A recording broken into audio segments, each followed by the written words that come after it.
जय हिंद। आज की वीडियो में हम जानेंगे आधार कार्ड की मदद से प्रधानमंत्री आवास योजना में नाम अप्लाई किस तरह से करेंगे आप अपने मोबाइल से घर बैठे ऑनलाइन। तो जी हाँ दोस्तों, आप घर बैठे ऑनलाइन कर सकते हैं प्रधानमंत्री आवास योजना में नाम अप्लाई। तो इसके लिए आपको वीडियो को कंप्लीट वॉच करना है।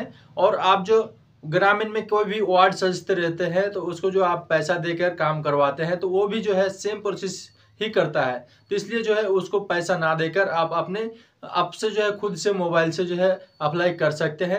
इसके लिए आपका जो जरूरी डॉक्यूमेंट्स लगने वाला है वो है आधार कार्ड, आपकी जमीन की रसीद और आपका बैंक अकाउंट, ठीक ना। और आपके पास एक पैन कार्ड होना चाहिए, साथ ही राशन कार्ड भी होना चाहिए। तो आपका पास अगर ये सब सारा डॉक्यूमेंट्स है तो आप वीडियो को कंप्लीट वॉच कीजिए, वीडियो को थोड़ा सा भी स्किप नहीं करना है। तो कंप्लीट वॉच कीजिएगा तभी आप जान पाएंगे किस तरह से स्टेप बाय स्टेप अप्लाई किया जाता है नाम। प्रधानमंत्री आवास योजना अर्बन 2.0 में आपको फॉर्म भरने के लिए सबसे पहले वीडियो के डिस्क्रिप्शन में आना है और वहाँ पर एक लिंक मिलेगा इस वेबसाइट का, इसलिए वेबसाइट में रिडायरेक्ट कर दिया जाएगा। सबसे पहले आपको देखिए यहाँ पर कुछ गाइडलाइन दिया गया है और पढ़ने के लिए बता रहा है। तो यहाँ पर देखिए मैं आपको हाईलाइट करके बता देता हूँ, ठीक ना। यहाँ पर देखिए BLC एक ऑप्शन आ रहा है, साथ ही AHP यहाँ पर लिख रहा है और यहाँ पर देखिए ARH, ठीक ना। इसका मतलब क्या है आगे जाके मैं आपको बताऊंगा, तो वीडियो को शुरू से लेकर अंत तक देखिएगा, ठीक ना। यहाँ पर देखिए क्लिक टू प्रोसीड, यहाँ पर क्लिक कर देना है। जैसे यहाँ पर क्लिक करते हैं तो यहाँ पर देखिए कुछ हाईलाइट करके मैं आपको दिखा देता हूँ क्या क्या डॉक्यूमेंट्स जरूरी है। आवेदन का आधार विवरण, आधार संख्या अनुसार नाम, जन्म तिथि, ठीक ना।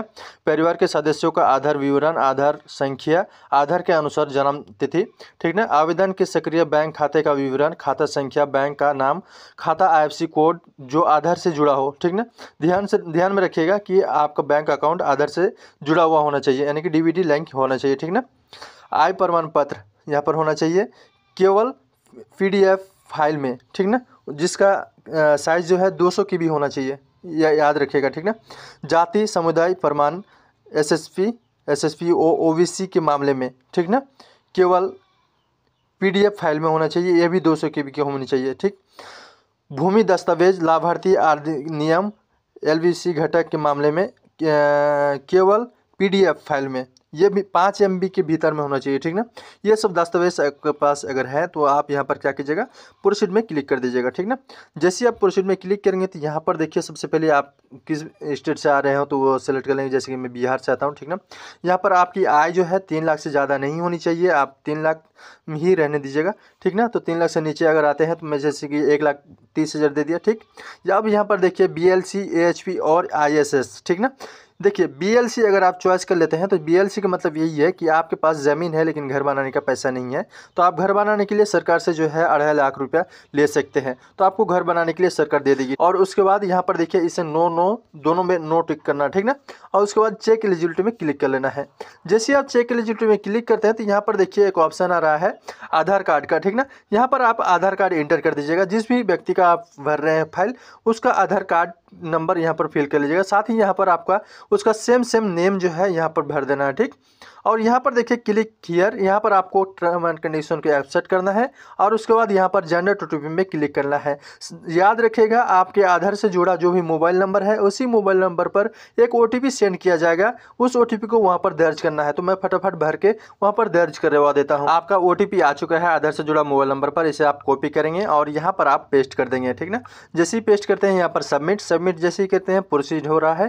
प्रोसीड होने तक आप इंतजार कीजिए और यहाँ पर देखिए कुछ ऑप्शन आ गया है, ठीक ना। यहाँ पर आपके आधार नंबर जो है आगे में रहेगा, ठीक ना। साथ ही यहाँ पर क्या क्या भरना है आपको मैं बता देता हूँ। यहाँ पर आपका पैन कार्ड नंबर भर देना है, ठीक ना, इस जगह में, ठीक। और आपका डेट ऑफ बर्थ क्या है यहाँ पर आपको भर देना है, ठीक। साथ ही आपको यहाँ पर एक मोबाइल नंबर फिल कर लेना है, ठीक ना। और यहाँ पर आपका email ID जो भी है उसको यहाँ पर फिल कर लेना, ठीक। और यहाँ पर आपको जो है अपना जेंडर सेलेक्ट कर लेना है इस जगह में, ठीक ना। जैसे ही क्लिक करेंगे आप पुरुष है या फिर महिला है यहाँ पर सेलेक्ट कर लेंगे, ठीक। सेलेक्ट करते ही यहाँ पर देखिए मैरिटल स्टेटस यहाँ पर आपको क्लिक करना है और मैरिड है या फिर सिंगल है वो यहाँ पर सेलेक्ट कर लेंगे। सेलेक्ट करते ही आपको नीचे में यहाँ पर देखिए बहुत सारा ऑप्शन आ रहा है श्री, ठीक ना। और लेटे। देखिए ध्यान दीजिएगा यहाँ पर, अगर आपके पिताजी मर चुका है तो आप यहाँ पर जो है स्वर्गीय यहाँ पर सेलेक्ट कीजिएगा। स्वर्गीय जैसे ही यहाँ पर सेलेक्ट कीजिएगा ना, तो यहाँ पर उसका नाम आएगा, ठीक ना। जो भी उसका नाम है उस नाम को आप फिल कर लेंगे, ठीक ना।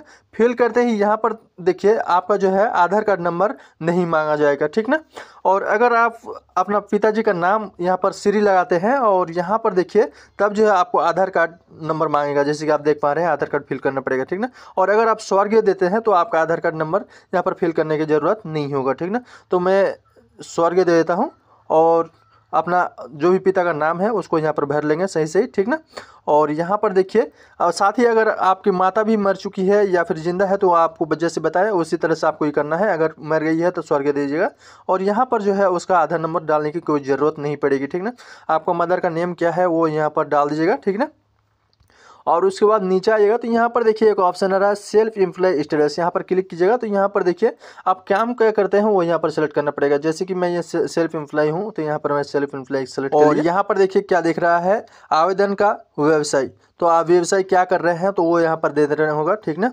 यहाँ पर देखिए बहुत सारा ऑप्शन आ रहा है, बिजनेस करते हैं क्या कर रहे हैं वो यहाँ पर आपको दे देना है, ठीक ना।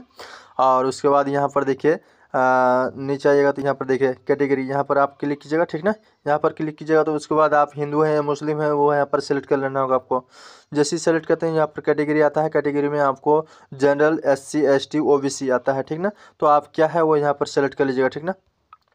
और यहाँ पर सेलेक्ट करते ही आपको जो है एक जाति प्रमाण पत्र को अपलोड करना पड़ेगा, जैसे कि आप देख पा रहे हैं। यहाँ पर फाइल में क्लिक कीजिएगा और जहाँ भी आपका फ़ोटो रखा हुआ है उसको जो है आप ये कर लीजिएगा। यहाँ पर ध्यान दीजिएगा आपका साइज़ जो है 200 के बीच से बड़ा नहीं होना चाहिए, ठीक ना। और उसके बाद अपलोड कीजिएगा तो ये अपलोड हो जाएगा यहाँ पर, ठीक। और यहाँ पर देखिए आपको एक ऑप्शन आ रहा है एजुकेशन, आप कितना तक पढ़े हैं वो यहाँ पर सेलेक्ट करना पड़ेगा। अगर आप नहीं पढ़े हैं तो नो एजुकेशन में क्लिक कर लीजिएगा और अगर पढ़े हैं तो यहाँ पर अप टू मैट्रिक में क्लिक कर लीजिएगा, ठीक ना। और उससे भी ज़्यादा किए हैं तो ज़्यादा सेलेक्ट कीजिएगा। उसके बाद यहाँ पर ऐस कर लीजिएगा। ऐस करते ही यहाँ पर देखिए बहुत सारा ऑप्शन आ जाता है, ठीक ना। तो यहाँ पर जो है आप क्या कीजिएगा, आप नो में ही क्लिक करके रखिएगा, ठीक ना। नो क्लिक करने के बाद आप सेव एंड कंटिन्यू में क्लिक कर दीजिएगा। जैसे ही आप सेव एंड कंटिन्यू में क्लिक करें देखिए उसके बाद आपको फैमिली मेम्बर डिटेल में आपको रिडायरेक्ट कर दिया जाएगा, ठीक ना। यहाँ पर आपको सबसे पहले क्या करना है, यहाँ पर देखिए एक नंबर मेरा नाम हो गया है। अब दूसरा नंबर में आपका फैमिली क्या नाम है वो यहाँ पर भर देना होगा, ठीक ना। जैसे कि मैं अपना फैमिली का नाम भर लेता हूँ, ठीक ना। और उसके बाद उसका डेट ऑफ बर्थ क्या है वो यहाँ पर सेलेक्ट कर लेना होगा आपको, ठीक। और उसके बाद यहाँ पर आपसे उसका रिलेशन क्या है वो यहाँ पर सेलेक्ट कर लेना होगा, ठीक। और यहाँ पर देखिए जेंडर आप महिला है या फिर कौन है यहाँ पर सेलेक्ट कर लेना होगा उसको।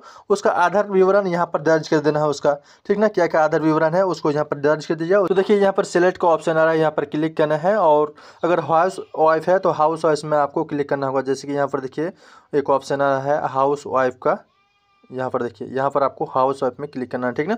जैसे यहाँ पर आप क्लिक करते हैं तो यहाँ पर एक बार आप क्लिक कीजिएगा, उसके बाद आप नेक्स्ट में क्लिक कीजिएगा। जैसे यहाँ पर क्लिक करते हैं तो यहाँ पर देखिए सेव एंड कंटिन्यू में का ऑप्शन आ रहा है, यहाँ पर आप क्लिक कर लीजिएगा और उसके बाद इस पेज पर रिडायरेक्ट कर दिया जाएगा। यहाँ पर देखिए इनकम सर्टिफिकेट आपको अपलोड करने के लिए बोला जा रहा है इस जगह में, ठीक ना। तो इनकम सर्टिफिकेट इस जगह में आपको अपलोड करने के लिए यहाँ पर आपको क्लिक कर देना है।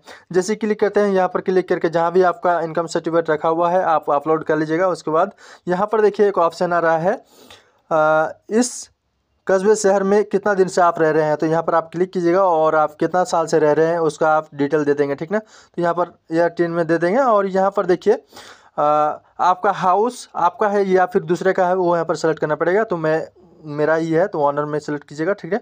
ऑनर में जैसे ही सेलेक्ट कीजिएगा तो यहाँ पर देखिए एक ऑप्शन रहा है कच्चा का, यहाँ पर आप क्लिक कीजिएगा। उसके बाद यहाँ पर देखिए सिलेक्ट रूफ टाइप में क्लिक करना है और यहाँ पर देखिए आपको जो है 1 नंबर में ही सेलेक्ट करना होगा। अगर आपका घर फूस का है तो यहाँ पर मैं 1 नंबर में सेलेक्ट करता हूँ क्योंकि मेरे पास घर जो है ऐसे ही बना हुआ है तो मैं इसीलिए जो फूस सेलेक्ट किया, ठीक ना, 1 नंबर में ही। और उसके बाद सेव एंड कंटिन्यू में आप क्लिक कर दीजिएगा। जैसे ही आप सेव एंड कंटिन्यू में क्लिक कीजिएगा तो यहाँ पर आपको एड्रेस डिटेल में रिडायरेक्ट कर दिया जाएगा, ठीक ना।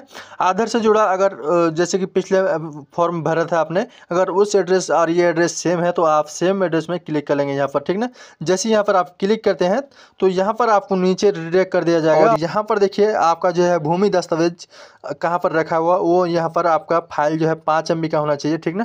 यहाँ पर फाइल में क्लिक करके अपना भूमि दस्तावेज जहाँ भी है उसको अपलोड कर लीजिएगा, ठीक। अपलोड कर लीजिएगा। अपलोड करने के बाद यहाँ पर देखिए सेव एंड कंटिन्यू जैसे ही आप क्लिक कीजिएगा एक रेफरेंस आईडी दिया जाएगा, उस रेफरेंस आईडी को आप सेव करके रख लीजिएगा। उसके बाद आपके घर के पता पर एक मैनेजर आएगा आपका घर चेक करने के लिए। आपके घर अगर सही पाया गया तो आपको जो है 2.5 लाख रुपया का जो प्रोसेस होता है उन लोग के द्वारा जो है कर दिया जाएगा, और उसके बाद आपके रिडायरेक्ट कर दिया, डायरेक्ट बैंक अकाउंट में पैसा सेंड किया जाता है सरकार की तरफ से, ठीक ना। तो इस तरह से जो है आप इसका बेनिफिट उठा सकते हैं। इससे जुड़ा कोई भी सवाल हो तो कमेंट कीजिएगा, वीडियो को लाइक जरूर कर लीजिएगा। तो मिलते हैं अगले वीडियो में, बाय बाय।